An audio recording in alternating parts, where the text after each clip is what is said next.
Las llagas de Jesús nos han sanado. El amor infinito de Cristo sigue dándonos la salvación. Que nuestro interior esté siempre dispuesto a este verdadero regalo de amor. Sean bienvenidos a este su programa, Dios nos quiere sanos. Reflexión y estudio bíblico con Fray Nelson. Iniciamos. Este día, Sábado Santo, es un día de especial recogimiento en nuestra iglesia. Los acontecimientos dramáticos que hemos recordado el día de ayer nos indican que es el luto, es el duelo y es el silencio lo que tiene lugar ahora. La muerte de Cristo, su descenso al sepulcro, deja una cobija de dolor en todos nosotros y nos invita a reflexionar en la soledad en que quedó la Santísima Virgen María. Por eso se acostumbra en muchos lugares y también aquí tener una reflexión especial, una meditación, un sermón que nos ayude a descubrir la riqueza que se esconde en ese dolor, en esa soledad que padeció la Virgen María. Porque lo primero que hay que decir es que su dolor no fue estéril, su dolor no fue perdido. Dejemos entonces que hable el corazón, dejemos que hable también la mente y dejemos al final que hable el espíritu. Pero antes quisiera yo recordar, si ustedes me permiten, un par de detalles que vinculan mi propia vida a este lugar en que nos encontramos.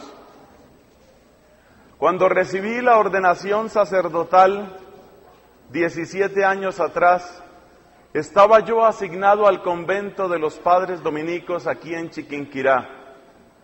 La ceremonia de mi ordenación fue en Bogotá, pero pocos días después vine aquí, que era mi lugar de residencia, aquí a Chiquinquirá.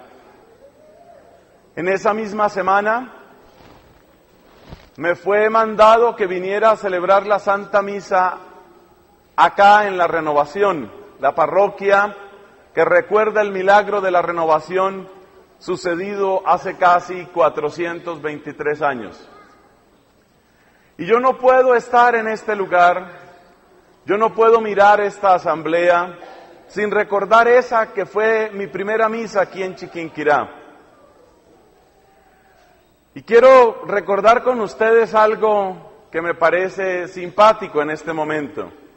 Era una misa muy temprano en la mañana, una misa que se celebraba, no sé si la sigue habiendo, a las 7:30 o una cosa así de la mañana.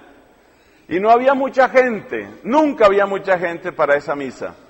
Pero el día en que yo vine a celebrar mi primera misa con todo el entusiasmo de la ordenación sacerdotal, vino una asamblea constituida por 2 personas. Esa fue mi primera misa aquí en la Renovación, aquí en Chiquinquirá. Y junto al cuadro que recuerda el milagro de la renovación, yo sentía que era el comienzo de mi camino como sacerdote y sentía que ella, la Santísima Virgen del Rosario, iba a renovar, iba a cuidar e iba a renovar el ministerio sacerdotal. Desde ese origen tan sencillo, si puedo decir, desde ese origen tan humilde del ministerio sacerdotal que Dios me ha encomendado, después me ha invitado Él y me ha acompañado ella para que predique en muchos lugares. Y en todas partes, la amable presencia, la dulce protección de la Virgen María ha sido mi baluarte. Yo no puedo dirigir estas palabras y me alegra que sean transmitidas también por la radio. No puedo dirigirlas sin dar testimonio público de gratitud a la Santísima Virgen María. Ella ha cuidado el origen, el comienzo, el nacimiento, el desarrollo de mi vocación religiosa y sacerdotal. Ella ha sido verdaderamente madre, amiga, maestra en el camino de mi vida espiritual y a ella le suplico cordialmente, filialmente, amorosamente, cuídame, guíame en mi vida religiosa y sacerdotal, consérvame en la santa fe católica, consérvame en el servicio, en este hermoso ministerio del sacerdocio, hasta el último día de mi vida, según sea la voluntad de Dios. A ella dedico mi sacerdocio una vez más, a ella dedico mi vocación y la de mis hermanos. Doy testimonio, es amiga que sabe proteger, es madre que sabe cuidar. Volvamos ahora, mis hermanos, al tema principal de nuestra reflexión.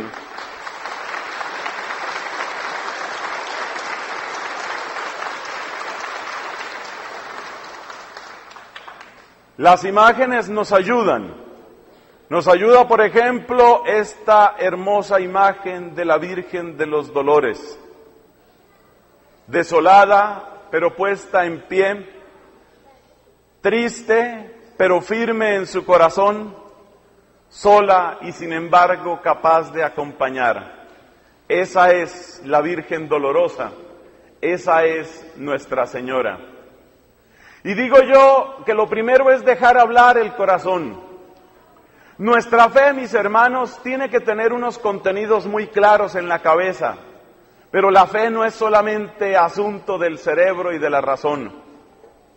La fe también vive del ímpetu, la fe también necesita del sentimiento, la fe muere pronto sin el calor de la devoción, la fe no subsiste sin el ejercicio frecuente de la piedad. La fe necesita la expresión de el amor y de la alegría y de la tristeza, porque todas las distintas emociones, todo el arco iris de sentimientos que puede tener el corazón humano, todo tiene que brillar al impacto de la luz divina. Y por eso tenemos que dejar hablar el corazón y tenemos que preguntarnos cuál es la condición en la que se encuentra esta mujer. Reconozcamos, mis hermanos, que ella no tuvo ninguna otra razón de existencia, no tuvo ningún otro tesoro, no tuvo ninguna otra misión, ninguna otra fue empresa suya, sino únicamente ese hijo, el bendito Jesús, el Nazareno. Ella no tuvo nada distinto y al perder a Cristo lo ha perdido todo. Increíblemente doloroso, imposible de describir con palabras, es aquello que tiene que padecer una madre cuando pierde a uno de sus hijos. Pues aquí estamos hablando de esta madre que ha perdido no a uno de sus hijos, sino al único de sus hijos, a la única razón de su existencia. Todavía peor, ha tenido que ver ella cómo un juicio inicuo impone la pena de muerte sobre el más inocente de los hombres. ¿Qué pudo haber sentido su corazón materno cuando la multitud embravecida gritaba que su hijo tenía que ser crucificado? Y sin embargo, mis hermanos, este dolor no era el primero que ella padecía. En realidad, bien pronto desde el comienzo de la existencia terrena del Verbo encarnado, el dolor estuvo acompañando la vida de María.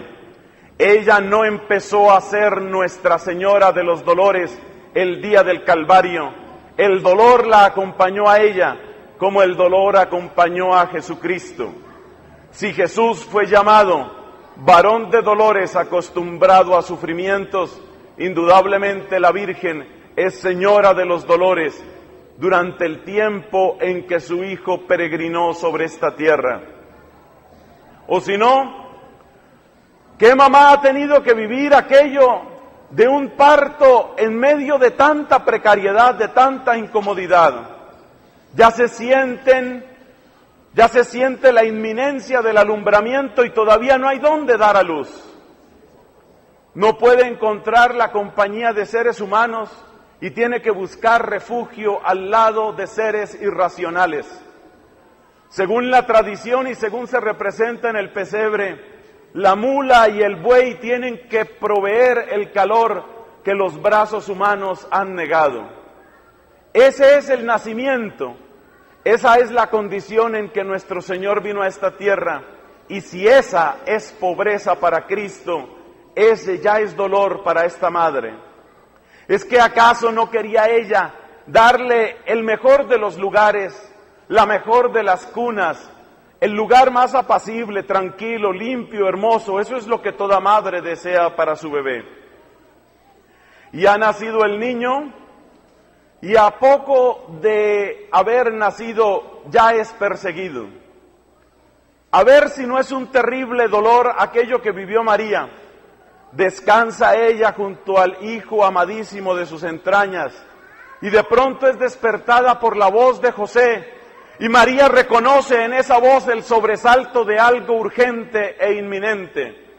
Y le avisa a José que tienen que salir bajo la cobija de la noche, tienen que salir con unas pocas posesiones, uniéndose a las caravanas inciertas de judíos que iban hacia Egipto. Dejar atrás en la noche esas pocas posesiones que podían tener, dejar todo eso, salir en la noche abrazando a este niño y sintiendo que ya se escuchan los ruidos, ya se escuchan los gritos, ya el alarido de la crueldad está cerca. Y van ellos de camino hacia Egipto, y como las malas noticias vuelan tan pronto, les llega a ellos la noticia: Herodes ha mandado que el niño sea asesinado. Y sabemos qué fue lo que mandó Herodes, que todos los niños tenían que morir. ¿Qué sintió el corazón de María en ese momento? ¿Cómo abrazó a su bebé? ¿Cómo derramó lágrimas por esas otras mujeres, por esas otras madres que habían perdido para siempre sus propios tesoros? ¿Qué pudo pensar ella? ¿Qué pudo sentir ella? ¿Con cuánto amor pudo intentar rodear de amor a esa criatura? Y luego, a vivir como inmigrantes en Egipto. Egipto, tierra que solo traía malos recuerdos a los judíos. Egipto, tierra de la esclavitud y de la idolatría. Egipto, tierra de la crueldad y del faraón. A vivir allá como extranjeros, con la precariedad que se pudiera obtener en la hospitalidad de unos cuantos judíos. Allá estuvieron ellos, allá vivieron ellos. Y luego, mis hermanos, cuando crece este Jesús, y cuando este Jesús empieza a hablar, y todavía existe, todavía están allá ellos en Egipto, y este niño que se da cuenta de todo pregunta: ¿por qué estamos aquí? Porque ya sabe que existe un Jerusalén, y pregunta: ¿por qué estamos aquí? ¿Qué piensas tú que siente esta madre el día que le tiene que contar a tu hijo: estamos aquí, hijo, porque apenas habías nacido y ya querían matarte? ¿Qué es esa clase de diálogo? ¿A qué madre le toca tener esa clase de conversaciones con su hijo? Sabemos luego el nuevo dolor que tiene ella cuando se pierde el niño. Este pasaje merece una explicación adicional. Los judíos peregrinaban de un modo distinto a como nosotros solemos hacerlo. Nosotros, incluso si hoy caminamos largas distancias, intentamos mantener juntas a las distintas familias. Las familias van juntas, pero esto es difícil cuando se va con niños pequeños. Entonces los judíos y también personas pobres de todos los tiempos, en aquella época peregrinaban en dos grupos. Había el grupo de los hombres y había el grupo de las mujeres y los niños. Y esos dos grupos, cuando llegaban al lugar de peregrinación, por ejemplo Jerusalén, también se hospedaban en lugares distintos. Para nosotros lo natural, cuando una familia viaja, es que papá, mamá e hijos se quedan en un mismo espacio. Si son muy pobres, pues se quedarán en una misma habitación, pero se quedan juntos. Esa no era la costumbre de los judíos. Ellos viajaban, los hombres por una parte, las mujeres por otra, Y al llegar al lugar donde estaban peregrinando, por ejemplo Jerusalén, hacían grandes campamentos, campamentos para hombres y campamentos para mujeres y niños. Los campamentos para hombres se parecían bastante a lo que es un régimen militar. Cuando los soldados están en campaña, sabemos que avanzan con un equipaje apenas mínimo, pasan grandes incomodidades.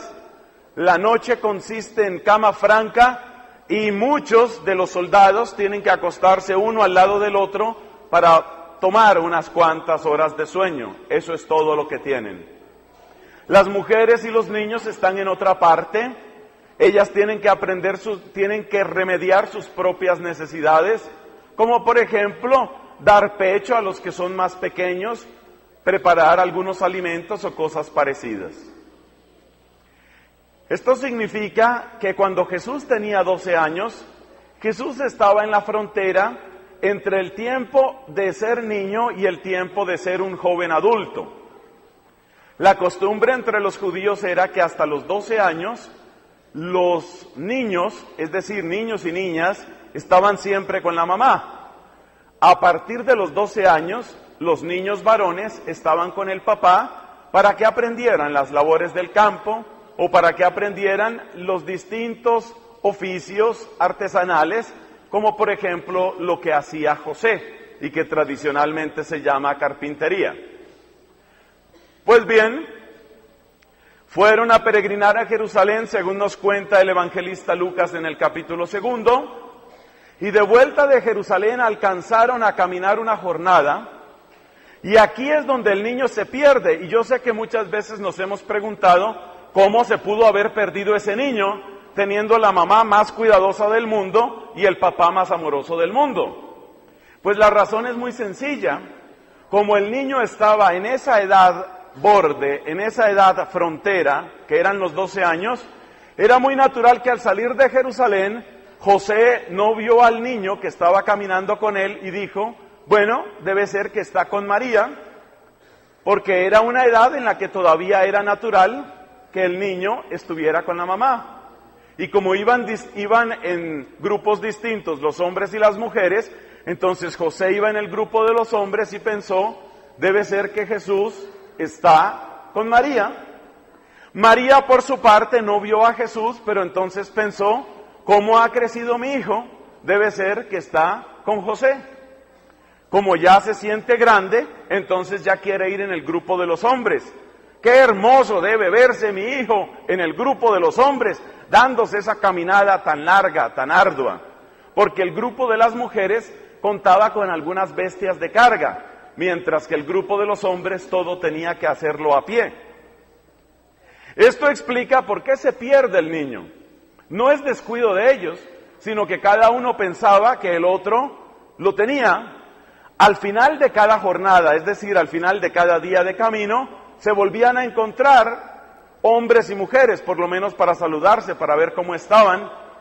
Y entonces se encuentran y María le quiere preguntar a José, ¿qué tal le ha ido a Jesús con esa caminada de todo un día?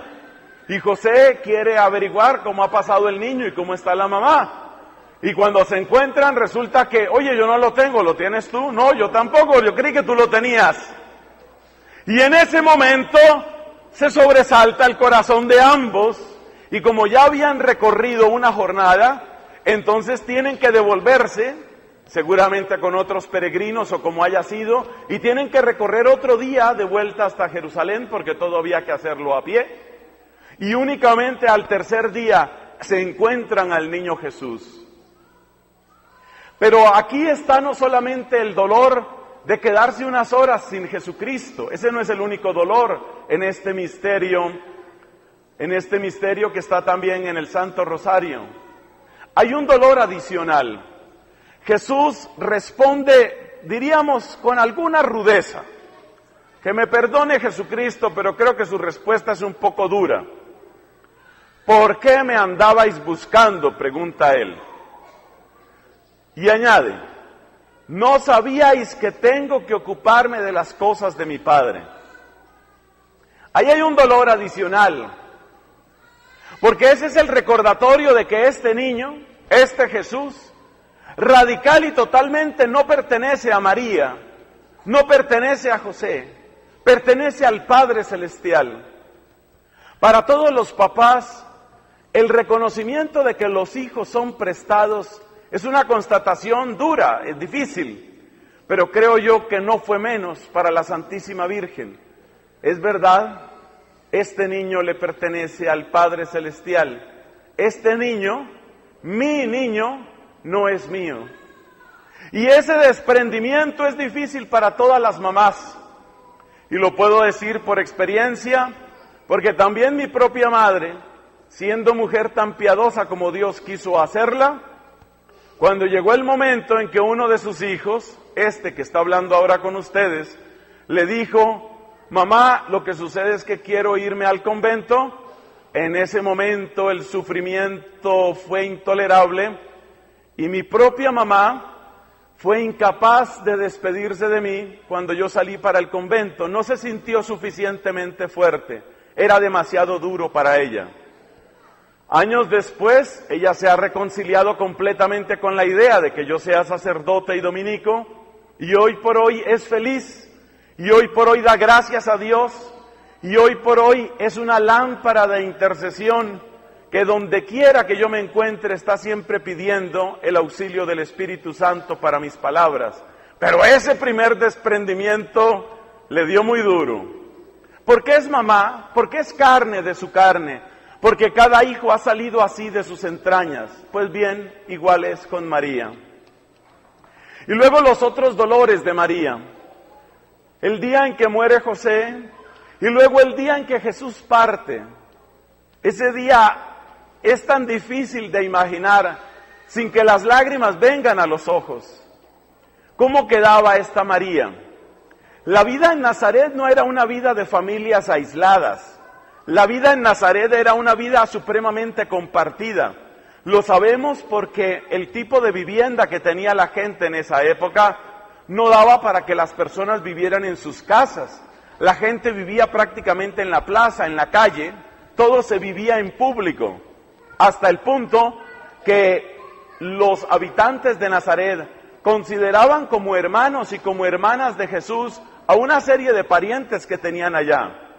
Es decir, no debemos imaginar a la Virgen María, después de la partida de Jesús, como una mujer solitaria en una casa solitaria.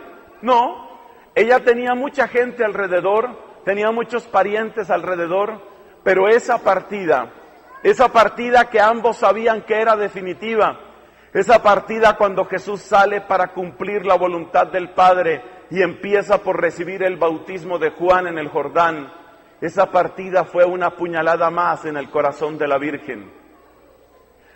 Y esto nos recuerda lo que ya le había dicho Simeón. Cuando tenía el niño Jesús apenas 40 días de edad, el anciano Simeón le había dicho a María aquella profecía, que es la que estamos en el fondo recordando en esta meditación. A ti una espada te atravesará el corazón. Y no fue una, la tradición representa a María hasta con 7 espadas, porque cuenta en la Escritura hasta 7 dolores, seguramente fueron muchos más. Luego en el ministerio de Cristo, los dolores no quedaron reservados únicamente para el final. El Evangelio de Marcos nos cuenta, por ejemplo, cómo la gente empieza a decir que Jesús estaba loco, que Jesús estaba fuera de sus cabales. Y entonces enviaron a una comitiva en la que estuvo también María. María y algunos parientes fueron allá a ver si podían hacer algo por este chico que era Jesús, el predicador, este niño, porque decían que el niño de María estaba loco. A ver qué siente el corazón de una madre con eso. Y así como ella había presentido la separación en la escena del templo, así vino a completarse, así vino a suceder después.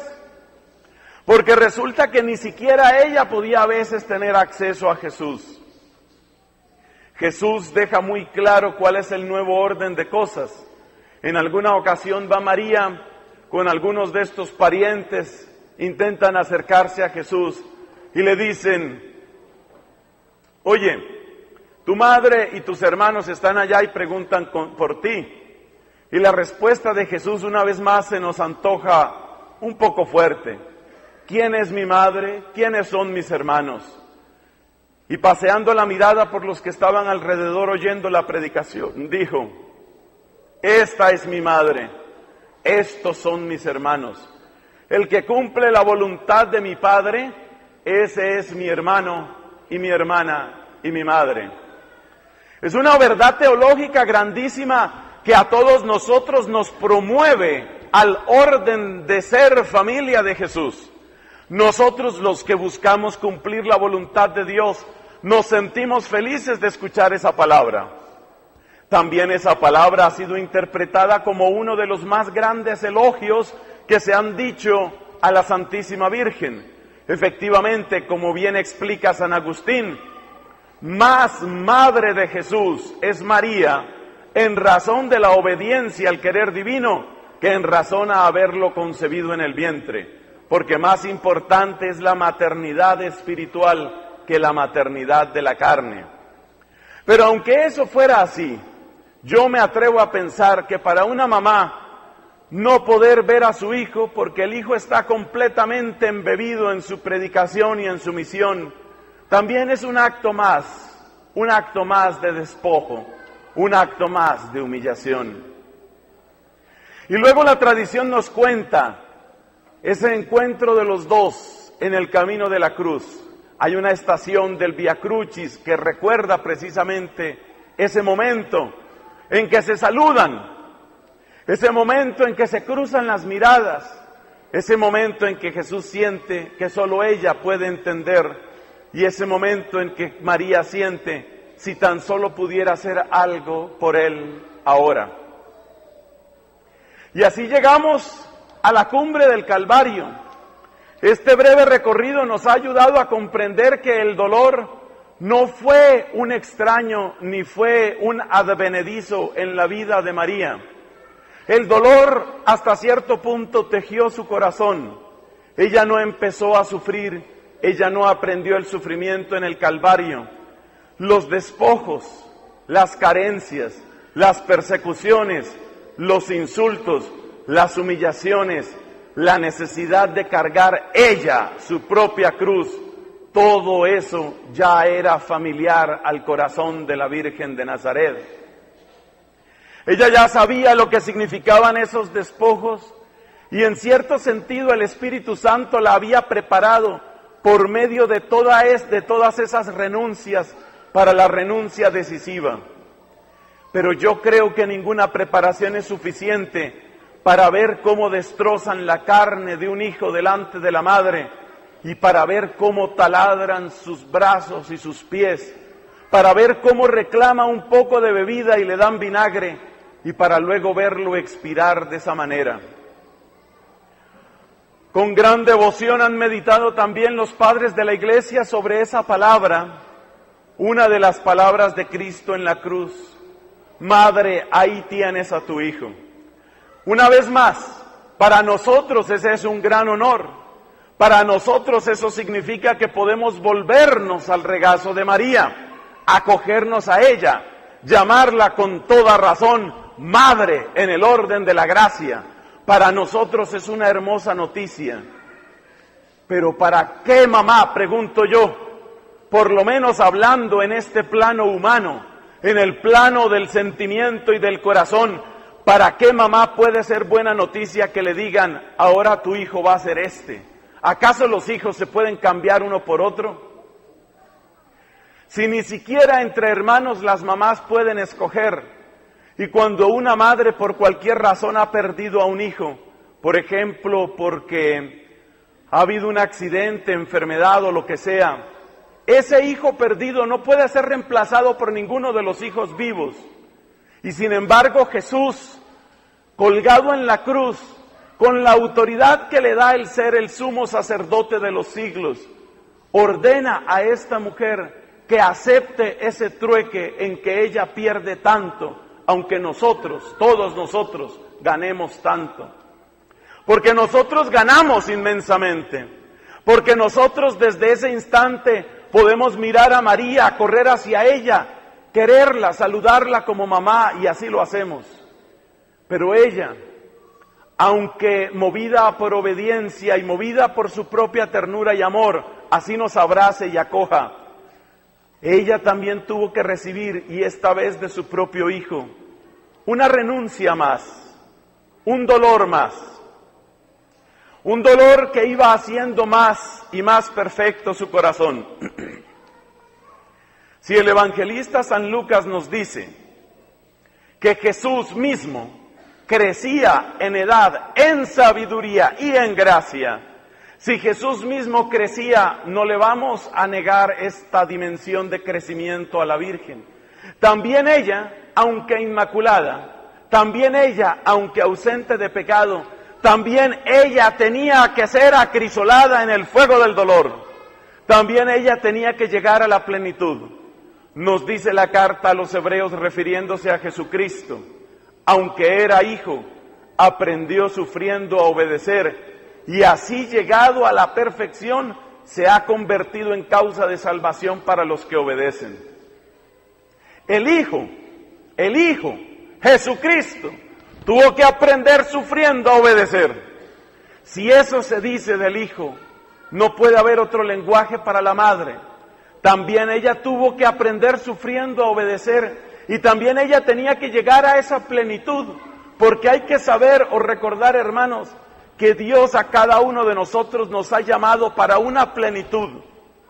Dios nos ha llamado para ser imágenes de su misma esencia, espejos de su misma bondad. Y Dios por eso nos llama una y otra vez a que crezcamos, a que alcancemos esa plenitud.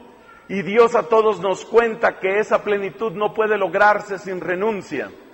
¿No dijo acaso Jesucristo en el capítulo 15 de San Juan: mi Padre es el viñador, y al sarmiento, a la rama que da fruto, la poda para que dé más fruto? No pensemos entonces que los sufrimientos son castigo. No pensemos entonces que cuando algo echamos de menos o cuando carecemos de algo es porque Dios nos ha descuidado. Muchas veces la expresión del cuidado divino está en eso, en someternos a carencias, someternos a desiertos, someternos a renuncias, porque solamente así, desprendiéndonos de todo lo que no es completamente suyo, podemos nosotros llegar a ser enteramente suyos. Esto es lo que se hace con los metales preciosos. Cuando se habla de oro puro, estamos hablando de oro que no tiene nada que no sea oro. Y para quitarle lo que no es oro hay que calentarlo al fuego.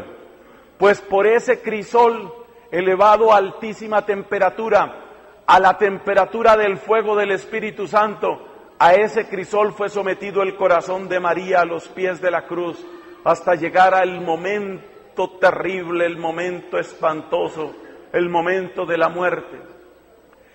Y luego el descendimiento.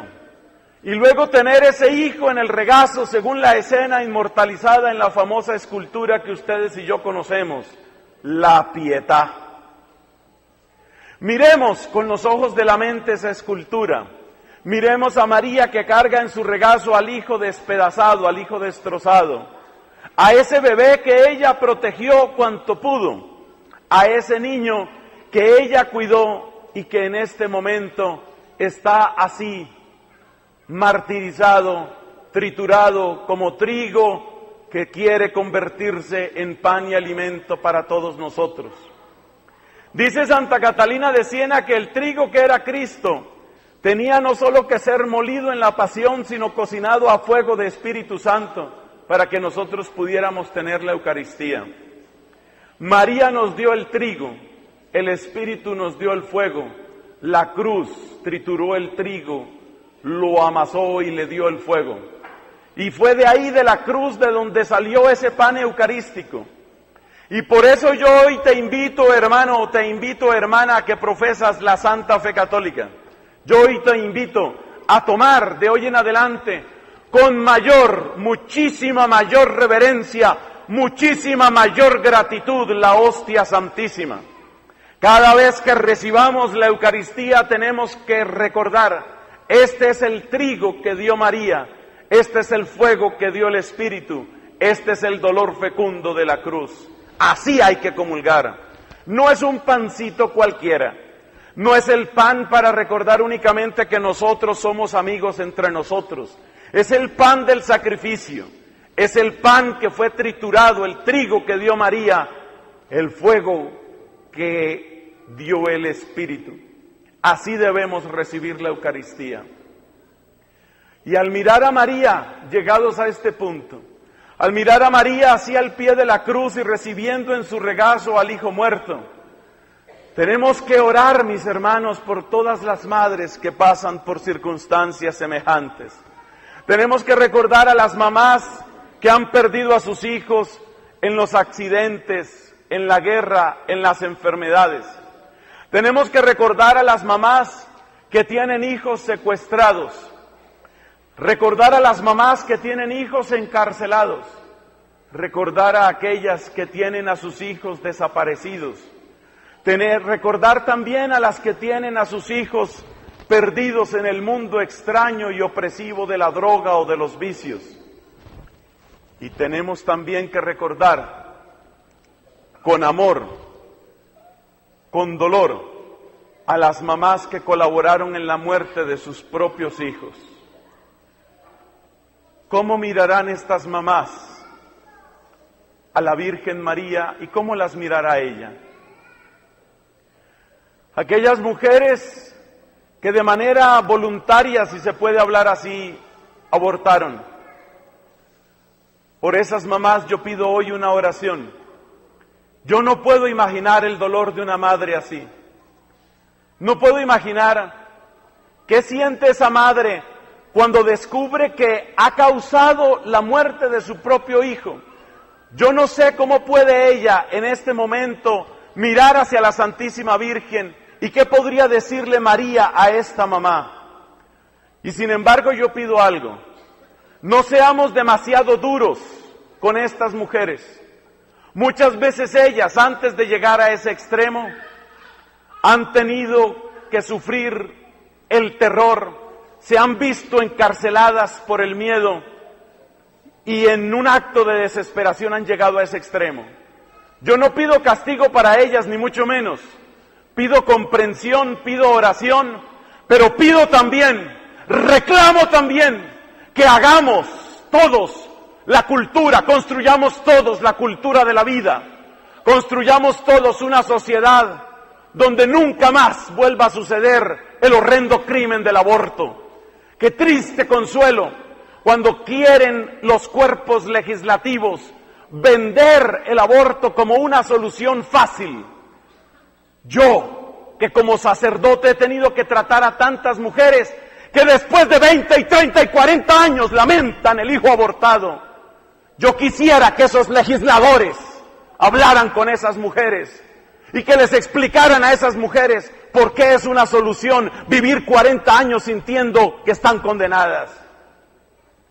Nosotros tenemos que oponernos con todas las fuerzas, nosotros tenemos que oponernos con todo el vigor al crimen del aborto, pero eso no significa únicamente oponerse a que sea aprobado en el Congreso. Eso significa sobre todo crear familias santas, crear familias donde sea posible el milagro de la vida, crear familias donde las personas, incluso si cometen errores, sepan que pueden encontrarse con una mano amiga, porque en mucho más del 90% de los casos, la niña que se ve abocada al aborto se siente aterrorizada por la reacción de la familia. Y por eso la familia cristiana hoy, aquí, a los pies de la dolorosa, la que perdió a su hijo, tiene que hacer esta promesa a la familia cristiana. Cultivaremos los valores, empezando por el amor a Dios sobre todas las cosas. Cultivaremos los valores, aquellos que están plasmados en los 10 mandamientos. Educaremos en la honestidad, en la pureza, en la solidaridad, en la generosidad, en la rectitud. Eso haremos como familia cristiana. Pero, educaremos también en la misericordia. De modo que si acaso alguno o alguna comete el error de un embarazo que no debería haber sucedido en ese momento, la respuesta sea, claro, de corrección, porque hay que corregirse, pero que la respuesta nunca suponga la muerte de un bebé y la destrucción de la vida de una madre para siempre. Que ese sea el fruto perdurable de esta meditación que hacemos en el Día de la Dolorosa. Que ella nos enseñe a valorar y a respetar la vida. Que ella nos enseñe a cuidar de la familia cristiana y que ella les recuerde a todas, especialmente las niñas y las jóvenes que estén oyendo estas palabras. El vientre de ustedes, señoritas, el vientre de ustedes, niñas, es el santuario de la vida. El santuario de la vida, del cual, en el caso de María, salió el Hijo del Dios Altísimo, para redimirnos a todos nosotros. Niñas y jóvenes que escuchan estas palabras, sus cuerpos son santuarios de la vida. Escúchenme, niñas, sus cuerpos son santuarios de la vida. Y así como uno no juega con el cáliz, así como uno no juega con la patena, así como uno no juega con la Eucaristía, cuidado con ponerse a jugar con el cuerpo, niñas. Cuidado a ponerse a jugar con el cuerpo, porque el cuerpo es santuario. Tú no quisieras ver profanada la basílica, ¿verdad? Tú no quisieras ver profanado este lugar santo de la renovación, donde el cuadro de la Virgen milagrosamente recobró su esplendor hace 423 años. Pues si tú no quieres ver profanado lo que es santo, recuerda que tu templo, el templo de tu cuerpo tampoco puede ser profanado. Este fruto perdurable tiene que salir de esta meditación. Terminemos, mis hermanos, dirigiendo nuestra atención a una breve comparación entre el sepulcro aquí representado y María. Ella es la madre de todos los vivientes y Jesús es el autor de la vida, pero algo extraño sucede en este sábado santo. El autor de la vida yace inerte en el sepulcro. Cuando yo miro a la dolorosa, tan cerca del sepulcro, un pensamiento viene a mi mente. También el sepulcro es como un vientre. Hay un dato que no sobra en la Escritura, porque en la Escritura nunca sobran palabras. Si estuvimos atentos en las lecturas de la Pasión, podemos recordar algo. Después de que Jesús murió, fue descendido rápidamente, porque era preparación para el sábado, y sabemos lo que significa el sábado para los judíos. Entonces Jesús tuvieron que desclavarlo y prepararlo pronto para el sepulcro, para la sepultura. Y nos dice algo el Evangelio. Lo pusieron en un sepulcro que nadie había utilizado. Un sepulcro virgen. Un sepulcro que fue utilizado únicamente por Jesús. Un sepulcro que tuvo como único habitante a Jesucristo. Lo mismo que las entrañas de la Virgen recibieron como único huésped al Santísimo Hijo de Dios. El sepulcro es virgen en ese sentido. Y el sepulcro es como un vientre del cual habrá de salir victorioso, campeón e invencible Jesucristo. El dolor de María, el dolor del sepulcro no quedará sin respuesta. El vientre de ella parece burlado por la estrategia de Satanás que ha logrado matar a ese hijo. Y sin embargo, el vientre de ella, como el vientre de este sepulcro, no quedará burlado, porque la palabra final no será la palabra de la muerte, sino la palabra de la vida. Y contemplamos también a la dolorosa y la vemos con los labios pálidos por el dolor y el miedo, y los labios apretados en silencio de oración. El silencio es la expresión propia de la dolorosa. Y vemos también el silencio del sepulcro. El silencio de María hizo posible que a ella llegara la palabra de Dios. El silencio de María es la acogida, la escucha profunda. María es aquella que precisamente por virgen no tiene oídos para los engaños de este mundo, pero sí que los tiene para el querer de Dios. El silencio de María es acogida a la palabra de Dios, una palabra que había de dar su fruto en el debido tiempo. El silencio del sepulcro, que es también el silencio de este sábado santo, es también acogida de la palabra, una palabra que también aquí permanece en silencio, pero que pronto, según vamos a celebrar en la vigilia pascual, proclamará el mensaje de la resurrección y la victoria. Y lo que a mí me parece más hermoso es que este Jesús, que fue despedido entre improperios, insultos y humillaciones, este Jesús que fue arrojado de la tierra de los vivos entre alaridos de guerra, la primera palabra que tiene cuando se aparece a los discípulos es paz a vosotros.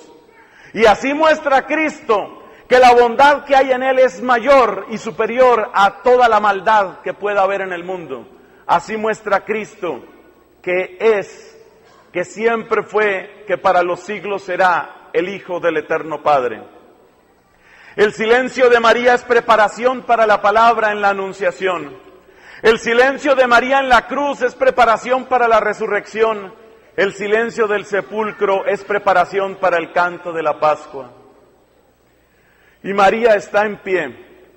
La dolorosa está en pie porque nos dice el evangelista San Juan que ella estaba de pie junto a la cruz. Y esto también es hermoso, porque así como el demonio quería a toda costa que Cristo pecara, así quería también derribar a la Inmaculada. Su actitud de profundo, de indescriptible dolor, pero de pie, indica esa solidez que solamente la fe puede otorgar. Esa es Nuestra Señora de los Dolores. Y ella ahí, junto a la cruz de pie, como la cruz está de pie, parece estar desafiando todo ese dolor de la cruz. Si la cruz está de pie para torturar, María está de pie para consolar. Si la cruz está de pie para dar muerte, María está de pie para recibir la vida y para dar vida. En este sábado, mis hermanos, demos gracias a Dios por el regalo de María Santísima. Demos gracias especialmente por su corazón inmaculado. Demos gracias por esa catequesis de vida cristiana que es ella. Con mucha frecuencia se habla de los privilegios y prebendas que tuvo la Madre de Dios, inmaculada, impecable, asunta al cielo. Deberíamos predicar un poco más de esto que hemos meditado hoy, de estos dolores, para que sepamos que esa gloria siempre tiene el tránsito por la cruz. La cruz es el camino de la gloria, no cualquier sufrimiento, sino el sufrimiento que se realiza en obediencia a la voluntad del Padre y queriendo la salvación del mundo. Saludemos entonces, mis hermanos, con amor a esta Santa Señora. Ofrezcámosle el consuelo de nuestras propias lágrimas y plegarias y comprometámonos junto con ella para que ni un solo inocente más muera en esta tierra, mucho menos los bebés. Comprometámonos hoy en la cultura de la vida. Hagamos de Colombia un lugar donde el mensaje más profundo del corazón de la Virgen se vive, donde la vida se respeta y donde la vida de la gracia florece. En el nombre del Padre y del Hijo y del Espíritu Santo. Amén.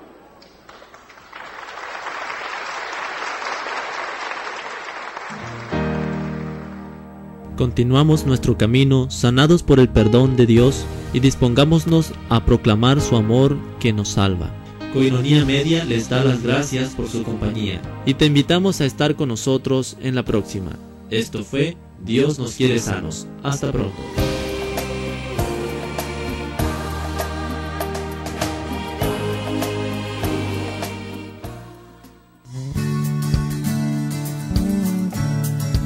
Coinonía Radio, levantando la voz para evangelizar.